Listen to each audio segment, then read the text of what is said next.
Hello family, I'm Robert and I'm a real alcoholic. I'd like to welcome everyone to the Atlanta Step-Up Society Big Book Study. The name of our group is Change Your Thinking, Change Your Life. Let's open with a moment of silence, followed by the Serenity Prayer. Serenity Prayer.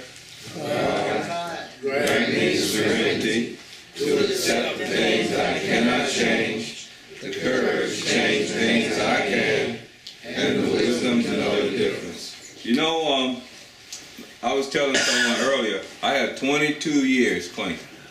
22 years. And I have never went a day without studying or working on myself. I have never went a day. You can ask my wife or people will be around me. Come a certain time at night, I cut it off. I go downstairs in my basement. I got like a little sanctuary, you know. I go downstairs in my basement. I read. I study 12 steps, or I study different spiritual stuff. I read the Bible. I was a member of the Bible Fellowship Study, BFS. Meet on every Monday, and that's a unique group. It's very unique. It's like all men. The women have theirs on a certain day, and the men from all walks of life go, and it's like 300 men every Monday night meet. We go into this huge church or cathedral, and they pray, and then we have the speaker get up and talk about today's lesson. That lasts about 15 minutes. Then you break off into smaller groups in different classrooms, and it's about 12 to 20 men in each classroom, and you go over this lecture. And what makes it unique is last year we did the book of Genesis. It took we studied the book of Genesis for 1 year. 1 year. The year after that was Matthew for 1 year, and next year it's going to be the book of what's the last one? Revelations. And that class is already filled. It's full for next year. And they break it down, and you have work to do, study to do off the internet, and they give you out this like a workbook, and every week you have to do it and then break it down. What makes it, another thing that makes it unique is that you get all these different opinions and ideals that come from the chapter that you read. So we might be on Genesis 2, chapter 2, verses 1 through 15. And 20 people elaborate on that for an hour. And I grew by leaps and bounds in that. And one of the most unique things I learned between that group and Neville Goddard is that this is not a history book. It's non-secular. It's not history. It's spiritual, so that means you can apply it into your life today. You don't have to think that it was 3,000 years ago. See, a lot of times, even with the AA book, a lot of times people come into the fellowship and they think, well, wow, they wrote that a long time ago. It does not apply to me. Right. Because it's past tense. And that's not true. This is non-secular. You have to learn, and I learned how to do it, is to put myself into these pages and make them come alive. Mm-hmm. I live through these pages. They're not words on a page to me no more. It's me on the page, and it comes alive. That makes sense? So I'm not reading a novel. I'm giving experience, strength, and hope of what I see on the pages, and I present it. And I see a lot of people, and we do this class on YouTube, and it goes around the world. It's countries that tomorrow when Wayne download this, that'll be Thursday. By Friday, we can go and we can go in there and look in on the charts, and countries and people from all over the world have already started watching what we do tonight. You know, they have. Oh, I mean, it's like fantastic. I'm speaking English. They're watching it in English, being translated in Chinese over there. This is all over the world. This is global. And you guys are a part of this. And tonight, we're still in the chapter to the wise. And it's very, very, very important not to miss this chapter or overlook it. We have more views on this chapter to the wise than we had on the fourth step. How it worked. Step 4 was hot. And it's still hot. You know, that thing like blow up. We ought to package that one. You know, people all over the world be trying to learn how to do that 4th step. And that makes sense. Because without the 4th step, your recovery is nothing. You can't even go further until you do that inventory. So that makes all the sense in the world. You know. And we broke that down in detail. That's why they're hitting on it and loving it, because they can do their own 4th step by watching our YouTubes. So tonight, I want to go into the wise, and we're going to break down some of the spiritual things, or the spiritual bankruptcies and the spiritual deficiencies that the wise went through because they had alcoholic husbands. So if you turn to page 114, we're just going to go back over a couple things, and we're going to start on 114. Hopefully tonight and next week will take us out of the wise. I'm pretty sure it will. And then we go into the family afterward. You know, since we did the wives so well, I'm kind of looking forward to being into the family afterward. I think it's going to be unique. All right, Paul. If you go down to the bottom of page 114, if your husband is a drinker. If your husband is a drinker, you probably worry over what other people are thinking, and you hate to meet your friends. You draw more and more into yourself, and you think everyone is talking about your conditions at home. You avoid the subject of drinking even with your own parents. You do not know what to tell the children. When your husband is bad, you become a trembling recluse, wishing the telephone had never been invented. All right, last 2 weeks, we talked about how when we were using, or when I was using, how the alcohol and other things, other substances, allowed me to withdraw from society. If you're homeless like I was, walking the streets, you have been withdrawn from society. That makes sense? You're backwards. You walk out of life. I was so homeless that I used to sleep in cat holes, or just find me a tree and get next to the tree, get on the ground, or abandoned car. And I had techniques of waking up. First of all, I go to sleep passed out. It wasn't really sleep. I knocked myself out from alcohol and drugs. Then what I would do, the buses was my alarm clock. The buses have hydraulic brakes. So 3 o'clock, 4 o'clock a.m., about 4:30, between 4:30 and 5, they'll start rolling. Then you hear that. I said, well, it's going on 5. I didn't have a watch. I knew what time it was when the buses started up. So, and you know, eating out of trash cans and garbage cans and dumpsters behind restaurants, picking up cigarette butts that people had smoked off the ground, looking on the ground continuously for money. I had withdrawn from society, away from family, friends, relatives, everything, the whole 9 yards. I'm out of society. I was so far out of society that my own children didn't know where I was. I have not spoken to my kids, my own flesh and blood, in 5-6 years. They assumed I was dead. Now recovery, when you come into recovery, you're coming from that position and you're heading back into society. You're going back into society. You're rejoining with people in treatment. Then you rejoin with your families. Then you become employable. You know, then you start giving back.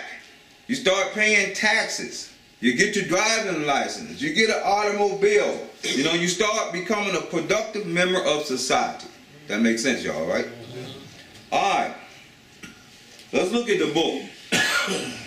It says, if your husband is a drinker, you probably worry over what other people are thinking, and you hate to meet your friends. So if you go back to the fourth step, there's a part in there where we do. It talks about like, do you worry about what you think other people are thinking about you? And everybody's going to say yes. And then you got to listen. But it's called personal relationship. But that's what these women are doing because their husbands are alcoholics and they're so embarrassed about the situation that they're married to that they start worrying about what they think other families and friends and relatives are talking about them or thinking about them. They don't even have to be talking about it. They could be thinking that they're thinking about you, but at the same time, they might not be thinking anything about you. But it's in your head. It's in your mind. All right? So it says that you draw, and once that insanity starts in your mind, you draw more and more into yourself. You start isolating from them, backing up away from friends and family.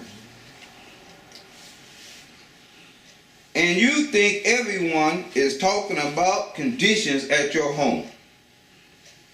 You avoid the subject of drinking, even with your own parents. Might as well, because you know they're talking about you too. All right? And they're sure going to give you some advice about leaving. You do not know what to tell your children. When your husband is bad, you become a trembling recluse, wishing the telephone had never been invented. Now you know we got all this media stuff, digital this and Twitter and Facebook. You probably wish that hadn't been invented. Let's go into recluse. That means marked by withdrawal from society, solitary, alone. Let me tell you a story. I read this story years ago, and it always made me sad, and I always remember the story very well. I read this story about in Africa, this village. When somebody does something really, really bad against the members or a member in the village, instead of like capital punishment or putting them in jail or killing them like the death penalty, they cut them off. No one is allowed to speak to that individual. You can't talk to them. You can't acknowledge them. You can't talk to them. You walk by as if this person does not exist. You can't help them in no form or fashion, nor can you give them anything. It's like the person does not live in that village, period. His existence with us is over. The result of that solitary condition is that the person dies quicker than the death penalty. Once he's isolated like that, he'll end up dying. Now let's go to a familiar incident in our history. All right. Let's talk a little minute about slavery. When the Africans, and this is not racial, I'm just going to get to a point.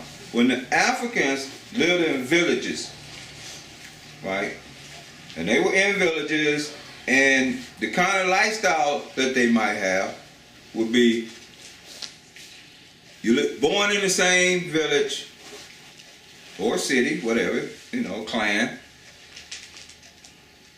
usually with the same ancestry from generation, from generation, from generation, from generation. Am I correct? Probably eat the same kind of food, fish. The men had certain jobs that they do, like hunters and gardeners, and skin the animals, and The older men and women probably recited history to the kids, watched over the kids. The women in the villages did the washing and the going out and gathering the water, you know, and planting of the food and stuff. So everybody had a position to do that sustained their village. You even had the warriors that make sure nobody attacked the village. So all this was going on. And listen to this.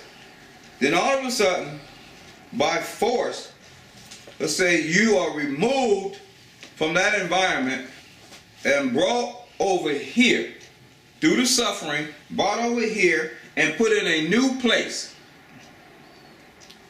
away from where you were born and where you lived and what you know. And you were brought to America, you were put here. Now there were African Americans here, but they didn't know nothing about that. Some of them, you know, by this time. So you were brought here away from your birth environment. A lot of people call that a geographical change, correct? Right. And that is a geographical change. What we fail to miss is that is also a spiritual displacement. A spiritual displacement. Your spirituality here, you remove from it and you're placed here, you're in a ball of confusion. A ball of confusion. You don't know anything about it. You don't know nothing about the food. You never know, have no idea how they killed the cow and it's packaged in a little, you know, little piece of cardboard on it and $2.99 for a steak. You know, ribs and all this. You have no clue how they did that. So, and they're making you to assimilate into that type of lifestyle by force. So what's happening is, you didn't ask for this, so you come here, and in AA and NA, we call that, when you're displaced like that, you are spiritually bankrupt. You're in a ball of confusion. You're homeless. You're in solitude. In fact, you're a recluse. You have been withdrawn from society. Solitary. You're bankrupt. Spiritual.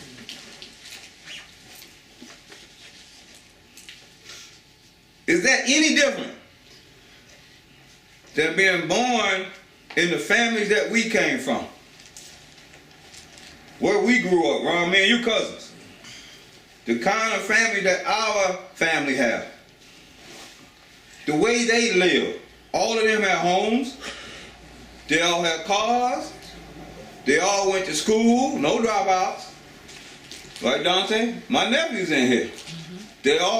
We all had little businesses or nice jobs. And all of a sudden, me, you, and you, we use. And we back up out of that. We become a trembling recluse. We're homeless. We're confused. You know what I'm saying? We can't make a living.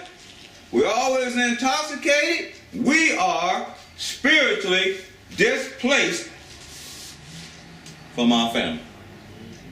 We're spiritually bankrupt.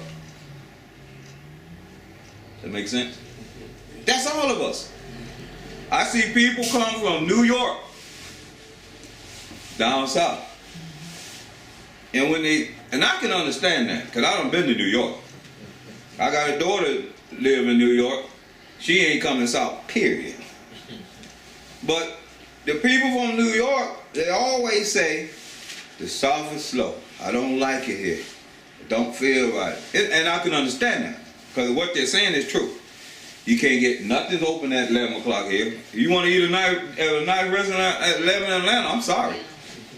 Only way you going to go to a Waffle House, IHOP on weekend, and what's that, Crystals? Crystals. That's about it. And you know, a couple of drive-thrus. They don't even open the door, so you got to drive through. You ain't sitting down.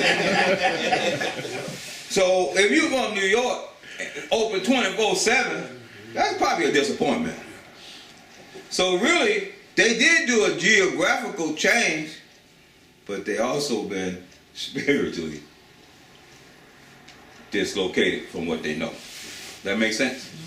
So now let's go back to the book. These women, because of the alcoholism that their husbands brought into the family, and the embarrassment and the shame that they got into the condition that they are in because of the husband, they start withdrawing from society and become solitary, spiritually bankrupt. The church that they were attending, they stopped going. The choir that they sing in, they stopped going. Because they thought other people were what? Thinking and talking about them. Talking about them. So they withdrew. So to me, that's a spiritual condition. So why wouldn't we want to have a spiritual program? If you're spiritually bankrupt, getting a new job ain't gonna fix it. If you spiritually bankrupt, getting a girlfriend with an apartment is not gonna fix it. If you spiritually bankrupt, coming to AA, sharing, and not working the book, it's not gonna fix it. This is a spiritual program.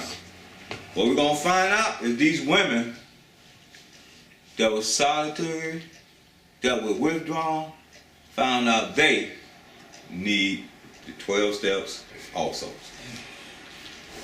I had this vision, and I was thinking about this. You know how they say a staircase to God? And I was thinking, for a long time, I had a revelation. For a long time, I was thinking that the staircase went up to God. And then I was looking over my life in recovery and everybody else's life in recovery. I think for me, the staircase that go around a spiral staircase, mine went down to rock bottom. That's where I found God. Because at the end of the day, only thing left is spirit. Everything worthwhile in my life was gone. I had nothing. A body that was dilapidated, 50 pounds underweight, that I couldn't even myself keep clean. I couldn't brush my teeth. I couldn't take a bath. So I wasn't doing any good for my own body. The only thing left was the Spirit of God. That was it. I couldn't even take care of my own body when I hit rock bottom. I couldn't even bathe myself. That was all left. So evidently, to regain or to recover, I needed spiritual help. That makes sense? Mm-hmm. All right. Let's do the next paragraph. We find that most of this embarrassment is unnecessary. While you need not discuss your husband at length, you can quietly let your friends know the nature of his illness. But you must be on guard not to embarrass or harm your husband. All right, now, you know, they always give you the problem, then they turn around and give you a solution. That's how the book is written. We find that most of this embarrassment about the family situation because of the alcoholic, is unnecessary. While you need not discuss your husband at length, you can quietly let your friends know the nature of his illness. Step one. Let's talk about that for a minute. But I'm going to go ahead and read the next sentence.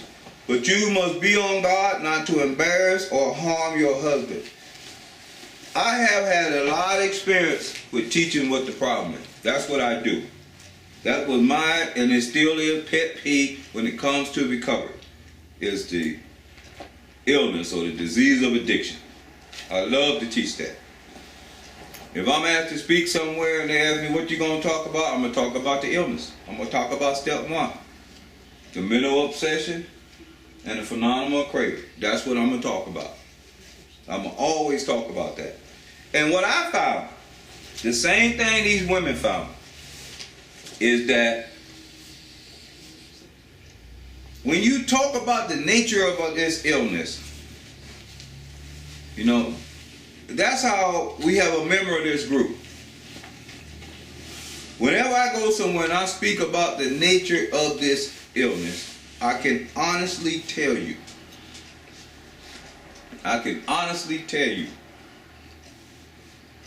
if there's a lot of people I'm talking to, it's not one person that hears my voice does not have an alcoholic or an addict in their family.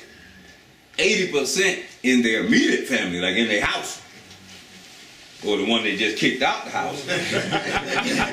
But it's present in every household. In every household. That's how when our members got here, I was speaking at an organization, nothing but businessmen and women in Atlanta. The top businessmen in Atlanta. I ain't talking about, like, you know, thrift store owner like me. I'm talking about Lennox Mall owner. You know what I'm saying? Phillips Platt's owner. So I was speaking and I was talking about my alcoholism, because I was sponsoring a dinner.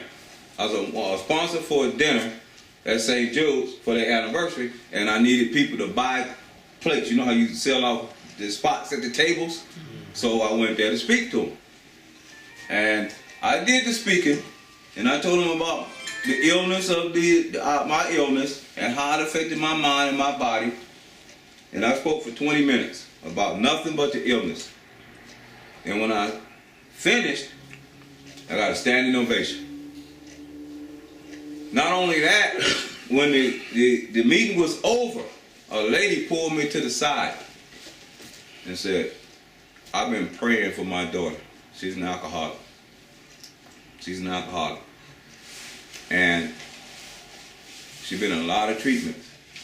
So after I heard you speak, I think you're the one." I said, "I can help her." Today that person, well, she's a member of our group, but she has over 2 years clean now. The daughter. So not only did I get one person, about 10 or 15 people walked up to me, but they knew they had to get back to work and business and gave me their cards and exchanged. I spoke with them over time. They had people in their family who has this illness. So, and what their book is telling these women, instead of being in the problem, let's get into the solution. Let's go into the solution. And let's see what happens when they start telling their friends and family about the nature of the illness. Let's do the next one. When you have carefully explained to such people that he is a sick person, you will have created a new atmosphere. Barriers which have sprung up between you and your friends will disappear with the growth of sympathetic understanding. You will no longer be self-conscious or feel that you must apologize as though your husband were a weak character. He may be anything but that. Your new courage, good nature, and lack of self-consciousness will do wonders for you socially. Now, after these women or someone does this, it says right here, when you have carefully explained to such people that he is a sick person, that means you know how to break down the illness. You can carefully do it. You can talk about that mental obsession, how that thought overrides all normal thinking. You can talk about the physical allergy, how our bodies is allergic to alcoholism. And if I put any alcohol into my system, it develops a phenomenon of craving that's beyond my mental control. Once I start craving, my mind can't stop me from craving. You can break all this down to them, right? Once you break all this down to them, it says that you will have created a new atmosphere. When people get an understanding of what we have, the kind of allergy that we have, the kind of illness or disease that we have, we create a new state of consciousness. That makes sense? Because there's somebody in their family that they call an old stupid drunk or can't get right. you know, or the black sheep of the family. They got some title that they're calling this person, but once they understand the nature of the disease, the nature of this illness, it changes that. What about the mothers and fathers that blame themselves because of the son or the daughter's addiction? Once they find out that it's an illness, they don't have to blame themselves. It's nothing that they probably did wrong. It's just an illness. You got 4 kids, one of them is an addict, 3 not, but you treated them all the same, you can't blame yourself. That one that has it has an illness. It would be probably, it's the same if you got 4 kids, one has cancer or suffering from cancer, you can't blame yourself because they got the cancer. Or any other diseases. You just can't do it. But awareness is the key. Understanding is the key. I was telling people, you know, my wife is a breast cancer survivor, gone on like 6 or 7 years now. And we do all the marches. So if something's coming up and you and I will step up, you're going to be out there with me. Right, Antonio? That's right. Right, Ken? So here's the deal. I noticed that when I go, there might be 100,000 people out there walking 3-mile breast cancer walk. Most of them people, even the little kids, got a basic understanding of cancer, of breast cancer. They got a basic understanding of it. You can walk up to a little 5-year-old kid and say, "Can men have breast cancer?" Oh yeah. Yes, they'll tell you. I can get 100,000 alcoholics in this city, and we do a walk, ain't but 8 of them gonna know about their illness. Something wrong. Something broke. And y'all laughing because you can identify what I just said. Something is broke. We have no awareness. We are good sharers. 3 minutes. And then they got to shoot you to shut you up. But you don't know nothing about your own illness. Barriers which have sprung up between you and your friends will disappear with the growth of sympathetic understanding. You got to have some sympathy or compassion. Remember I told y'all I was watching that entertainer saying that what's missing in our fellowship and what's missing in the world is the spirit of compassion for people that's addicts. Instead of treating us like criminals or castaways or, you know, misfits to society or lock us up, that some kind of form of education, some compassion need to be seen in these areas. Not to excuse the crime that we do. You got to own up to that, but you have to have some sort of love and compassion for any human being under any conditions. Look, I'm going to do something though. I'm going to go to a famous author of mine, Miss Armstrong. And she was a nun. And then she got out and her life spiraled down. And then she found God and she does a lot of spiritual writing. Buddha, you know about her? Captain Armstrong? A lot. She's one of the best on the planet. Alright. This is coming out her book. It's page 9.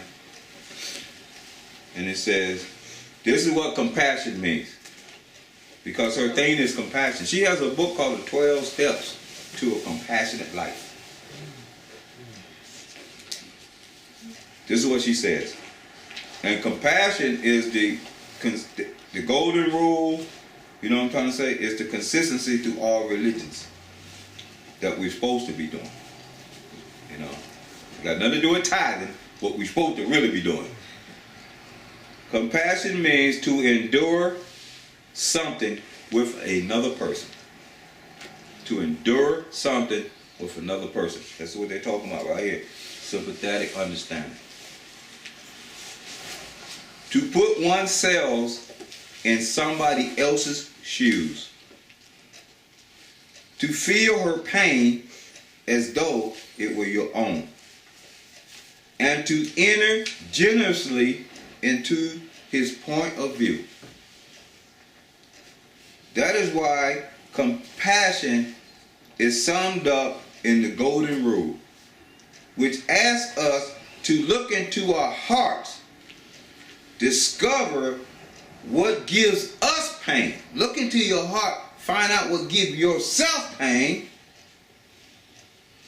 and then refuse under any circumstance whatsoever to inflict that pain on anybody else. That's compassion.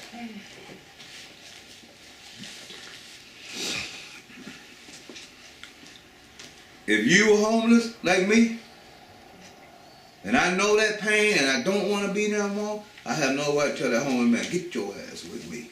You know, you homeless, blah, blah, blah, blah, blah. That's not compassion. Compassion means I should some along the way tell them how I did and how I got up out of it. And I know you can. Alright?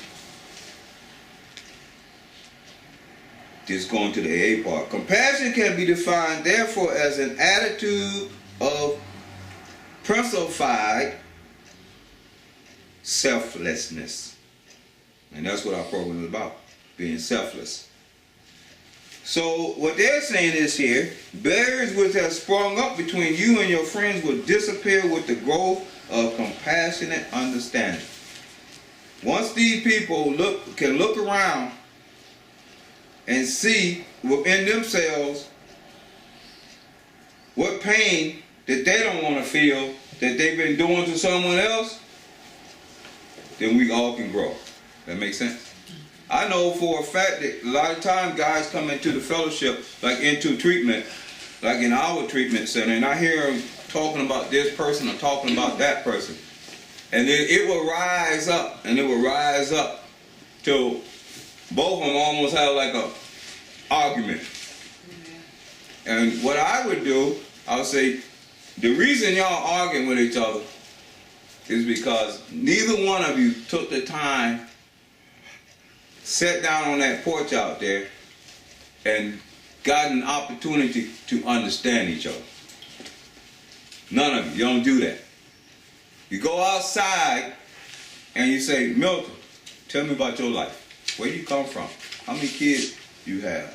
How many brothers and sisters you have? Let Milton share about his life for 15 minutes. And you tell Milton your life for 15 minutes. I guarantee you the arguing and the bickering that you have and the things you see that that person do that you don't like because he's doing it will disappear. Because you understand why he's doing it. You know, I had a client talking about compassion, understanding. I had a client, and I did a lot of 4 steps. You know, and I saw a guy coming here yesterday. And in fact, he has 20 years clean. He came up here and spoke to some people. And like the 3rd person or 4th person that I took through the book, those are my guinea pigs. I ain't have but a couple of years clean myself. A couple of year and a half. So my sponsor said, you got to take someone through the step. So I started grabbing people that wanted it and took them through the step. And they all clean today. 20 plus years. But I didn't really know what I was doing. I just know what I just finished doing. You see what I'm saying? I just finished doing them. And I knew how to do them because I just did them myself. I didn't know they were going to really work. Because I didn't have enough clean time to say I got it. But I did be able to say I got it once I saw it working them. That's when you really know it worked. You can't judge on yourself, but when you pass it on someone else and they get it, then you know it's working. But going back to this guy, he spent a lot of years in jail for stealing. So all he did was steal. That's how he made his living. You know people that go out and do Riches and Macy's and all these stores, and all they do is steal. And you know, and then come back and sell it. That's how he made his living. Got locked up a lot. He probably wasn't good at it because he got locked up a lot. Yes. But I remember that this is funny because he worked here for 7 years. And I remember one day he had got 2 tank t-shirts because he was refused to steal. He had got 2 tank t-shirts and he had put them in his bag, but he meant to pay for it. You know how you got it in the morning and forgot about it. So my wife saw him do it in the morning, didn't say nothing all day long, and he left. And she was pissed. He stole 2 t-shirts. He did this. It was 2 t-shirts he took. Okay. okay. But I knew him because I had, done the step work with him. And one thing you don't do in the step work, you don't tell nobody else's step work about their life. That's anonymity, y'all. So I never said nothing. In my mind, I said, if that's all he took, he done came a long way. In my mind, because I had a capacity to understanding with him. If all he took was 2 t-shirts, shit, he was covered. But she did not know what I knew. To her that was a crime. To me, that was success. Alright? So that's what they're saying is, once you break that get into that understanding, that's spirituality. Alright?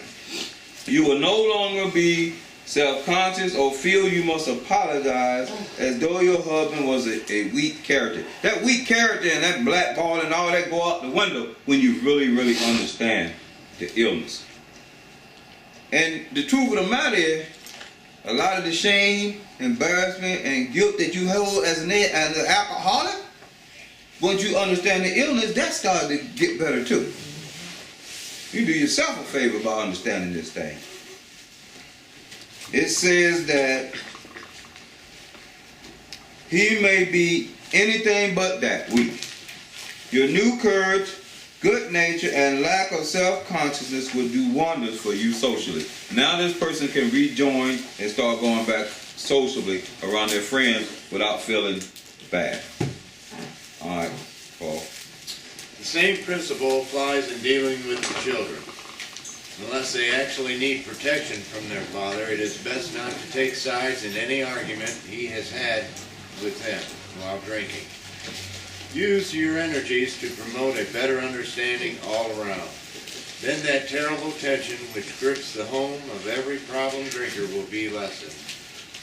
What they're telling now, giving another principle. It says the same principle applies with dealing with your children. Try to explain to your children the illness or the disease. I have done that. I have done that. I used to go around to the elementary schools. I did a lot in it. I used to go around to the elementary school and teach. Especially in the inner city elementary school, I did about 20 of them. And teach the illness or the disease to kindergarten, first and second graders. And I would use Clorox. I used the Clorox there instead of drugs and alcohol because a lot of their parents were addicts. Right? And I would tell them that mommy or daddy's sick. And I asked them, would you go into a cabinet, open up the cabinet and drink Clorox and think you're going to be okay? They said, oh no, you can't drink Clorox. Clorox is poison. You can't do that, it'll kill you. I said, well, mama and daddy, they have an illness of the mind and the body. They'll go into the closet, grab the Clorox, drink some, and they don't think it's bad. Their body say, and their mind say, you can drink some more. You're going to be okay. And they'll drink some more, and then later on they might say, this is not a good idea, but it's too late. They continue to drink. See, I can teach this to kids. My sponsor said, if you ever stand in front of a group, and you ever going to do a book study, and if you can't break it down on a kindergarten level, don't do it. Let somebody else do it. It has to be broke down on a kindergarten level. Because you got grown men like me who wasn't able to even take care of their own body, then he needs to start at some kindergarten level. Ain't no point in talking about no tithing and no meditating, you know what I'm saying? And hallelujah, I say that. Forget that. You need to start from rock bottom where he is. Right down on the floor where he's at. Ain't no high preaching gonna stop this one. Shouting and yelling and all is not gonna stop somebody who couldn't even bathe themselves. Then he had the willingness to take a bath. They got to start on from kindergarten. All right, the next one. Oh, it says it says that unless they actually need protection from their father, it is best not to take sides in any argument he has with them while drinking. If your husband or alcoholic is arguing with the kids while drinking, don't even take sides. This is important. Use your energy to promote better understanding all around. the entire, I don't even want to get into this tonight, but I'm just going to say, everything is energy. It's all energy. You can use negative energy or positive energy. Do you know every time you get mad at a person, every time you raise your voice, or you have a temper tantrum, that there's 7 or 8 trillion cells in your body, every last one of them light up? That your hormones, your endorphins, and all this chemical stuff is released in your body? How many of you women? Can I use women?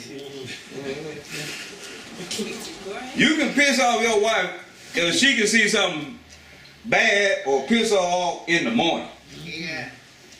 8:30. When them morphine and them, or that adrenaline and all them cells light up, it's on.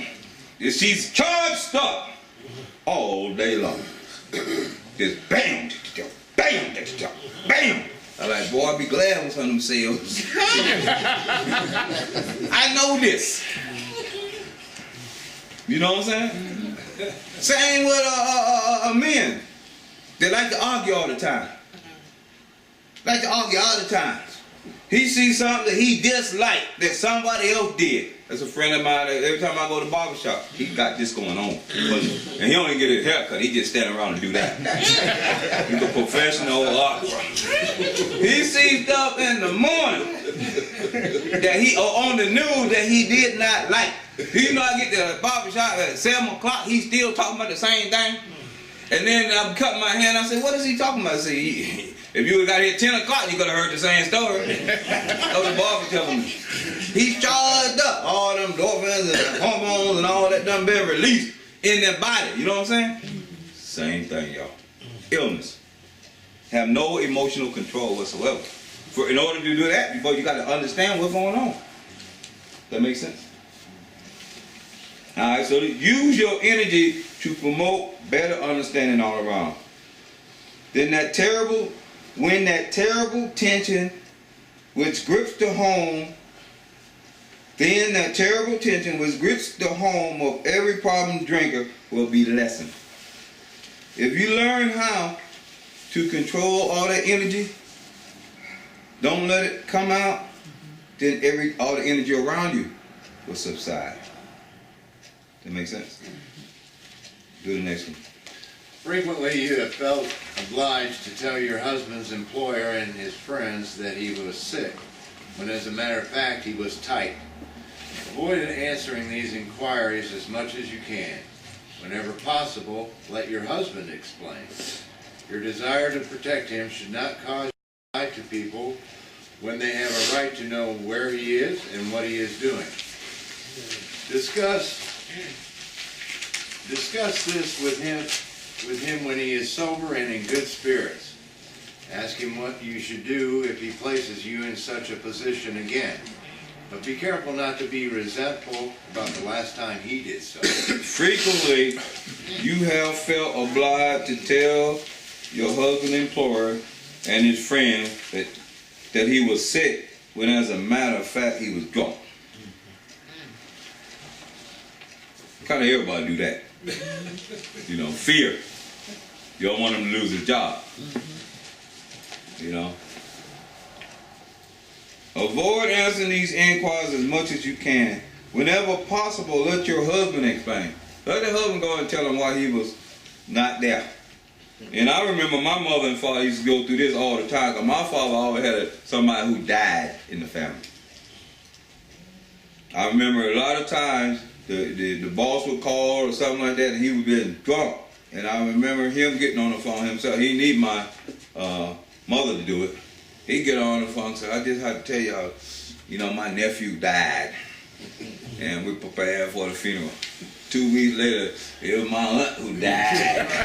And we prepared for the funeral. He always had somebody that died. He didn't have no problem claiming death.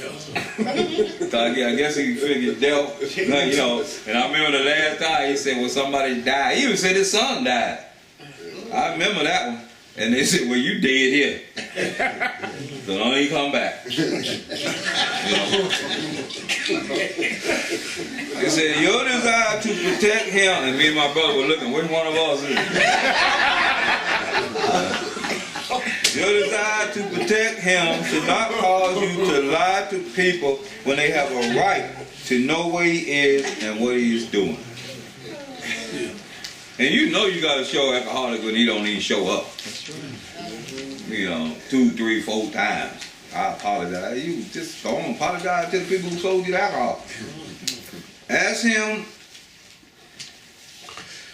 what you should do if he placed you in such a position again. Be careful not to be resentful about the last time he did so. You can ask if you want to. I'll probably leave it alone. Just don't do it. Alright. We're going to go into fear for a few minutes. This is very, very, very important. I find fear to be fascinating. Paul. There is another paralyzing fear. You may be afraid your husband will lose his position. You are thinking of the disgrace and hard times which will befall you and the children. This experience may come to you, or you may already have had it several times. Should it happen again, regard it in a different light. Maybe it will prove a blessing.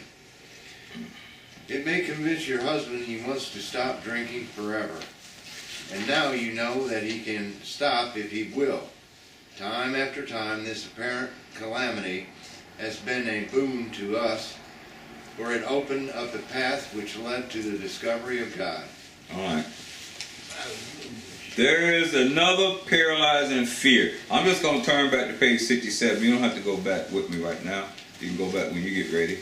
Page 67, and I just want to read one paragraph. It says, let me see if that's the right page.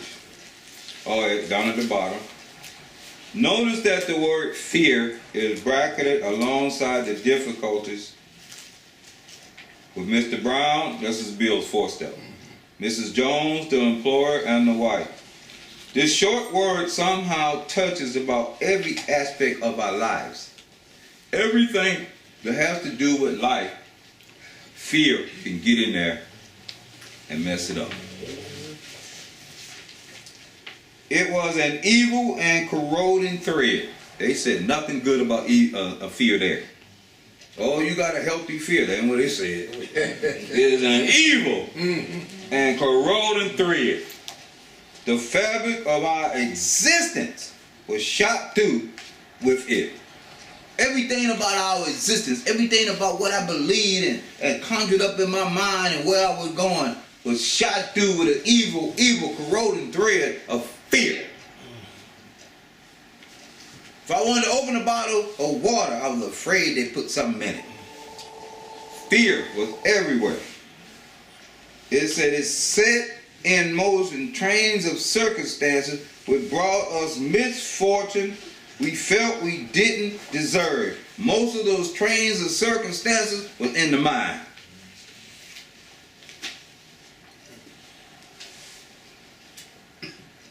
But did we not ourselves set the ball rolling? Now let's go back to page 116. There's another paralyzing fear. Fear is the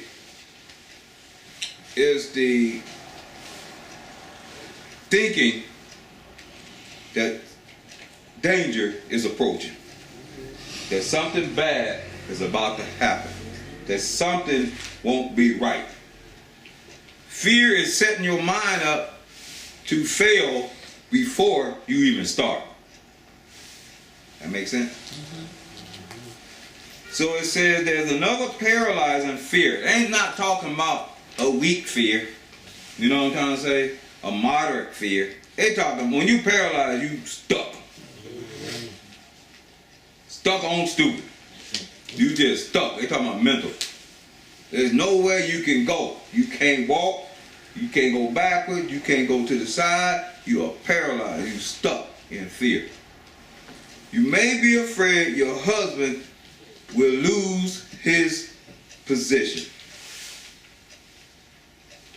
Let me just, then it says that you are thinking of the disgrace and hard times which will befall you and your children. You also got so much fear because that man is an alcoholic. Now this applies to us, so that you already know you're going to be disgraced, you're going to have a hard time, and it's going to hit you and your kids. So what they're saying is, to break it down, is let's say the wife got fear because her husband not going to work and he's an alcoholic. They don't really know, you know what I'm trying to say? Because she been lying for him. Now she's looking at this guy, she's thinking in her mind, I'm going to just go some, this is like what I think she's thinking. He's going to lose his job. What happens when you don't lose your job? We're not going to be able to eat. Can't pay the bills. They're going to start piling up on her. They did have a telephone. The telephone going to be ringing from the bill collectors. The kids going to be hungry. They're going to, the school, when all the little stuff, the activity they had to do at the school, the little, you know, they come up regularly. Going to the plays and need money for this and money for that and pictures and all that. They're not going to be able to do it. Then quickly, they're going to start foreclosing on the house. They don't play with that one. 1 month, 2 months, foreclosing starting. No gas. The soccer plays and all the baseball, football can't go. I'm going to have to get a job. Now go into the disgrace. That's just financial. My parents going to know that we suffering financially. They're going to be talking about me behind my back. My mother, she's a nag and she tells all my business. Ever since I was a kid, she's getting on the phone right down there and tell everybody what's going on about my situation. All the cousins, we live in Georgia, the ones in Florida know about me and my alcoholic family and the loss of the job and my bill situation.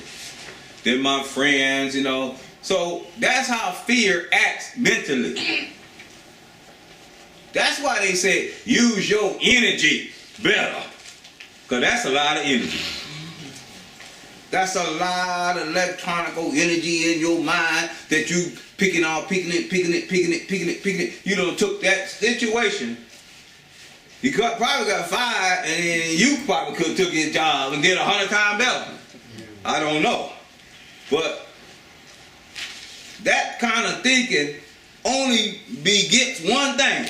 More fear. When you create a scenario in your mind, the universe has a tendency to bring you more stuff to make it bigger. And huger. And huger. Now you walk around an entire fear factory in your mind. And the scary part is that we have unlimited potential. That's good and bad. We have unlimited potential. That's how we're made up. That was our creation. So if you got fear and you're afraid of everything, it's unlimited. That's beautiful. You can flip it and be positive, and it's unlimited. You promise unlimited potentialities. It's just which one you're going to choose to do. You can live in fear. It paralyzes them. You may be afraid your husband will lose his position. You are thinking of the disgrace and hard time. Did they not say thinking? Which will befall you and your children. You are almost positive this gonna happen. This experience may come to you. That's what the book said. It may come. You keep thinking like that, it's gonna show up. Or you may already had it several times. You got experience in it. Maybe it will prove a blessing. Remember I told you about the spiral, the steps that go downward? Now that will really make a devil to lie. You can go down rock bottom so far down that you have no choice but to find God. No matter how far down we go, the Spirit of God is there with us to bring us up out of that hell. So that makes the devil a lie. If you would still want to ride the devil back, go ahead. You know, but that makes him a lie. If you believe in it, though. Some people don't. I don't. It was me. Should it happen again, or I used to give it 2 months credit, how's that? Should it happen again, regard it in a different light. Change your thinking. Change your thinking, change your life. Maybe it will prove a blessing. It may convince your husband he wants to stop drinking forever. If he lose that job and hit rock bottom, recovery sure sounds like a good idea. And now you know that he can stop if he will. Because you know there's some reading and you know about this book and you know about the illness. And he knows too, because by now these women had told him. Time after time, this apparent calamity or problem, which has been a boon to us, for it opened up a path which led to the discovery of God. Once I traveled down the rock bottom, then hit rock bottom and went down lower, when it comes to job situations, every job I ever had when I was using, till I became totally unemployable. We'll talk about that later.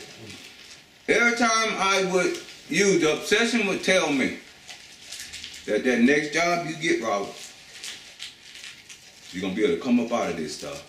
You're going to be able to get your apartment, save your money. I'm talking to myself, you know what I'm saying? Save your money, get your apartment, everything going to be all right. 14 jobs down the line, I'm still saying the same thing. Then I end up totally, I woke up one morning, I said I would never do another job. I'll never work another day in my life while I'm using. It make no sense to work 40 hours on anybody's job and 3 hours after that I was flat broke. That made no sense on the planet. I couldn't go to labor pools. They had fired me. Because they give you $10 to catch a bus or something, bus fare and lunch. I didn't even go. They told me you fired from the labor pool. So I was just totally unemployed. That's when I found God. If God didn't allow me to go down to them depths of hell, I probably wouldn't even be in here. So, what they're saying to these women, if he loses a job, could be a blessing. Because he can find recovery. And they had already told the women that once their husband found recovery, it was the best husband they had before he was drinking. The recovery guy is better than the guy they married in the beginning. That's the miracle. All right, thank y'all for a good meeting. All right.